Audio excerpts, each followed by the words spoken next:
শিক্ষার্থীরা 126 ভাগ 99 একবারে অতি সহজে আমরা বের করতে পারবো। কিভাবে? 6 আর 1 কত হবে? 7, আর ওই যে 2 1 127, এখানে 127 লিখে খালি পয়েন্ট দিয়ে দেবো একটা। আবার এই যে 264 ভাগ 99 আছে, 4 আর 2 কত হবে?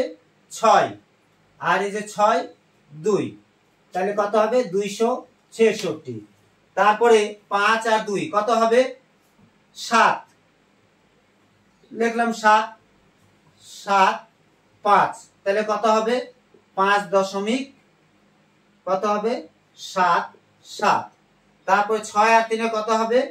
9, আর 6 আর 6 কত হবে? এখানে 6.69। তারপরে এদিকে 8 6 কত?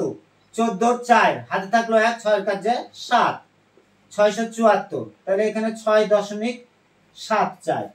তারপরে 8 7 কত? 15 15 5 হাতে থাকলো 1, ওই 7 কাছে 8, তাহলে 785 সমান 7.85। ধন্যবাদ শিক্ষার্থীরা।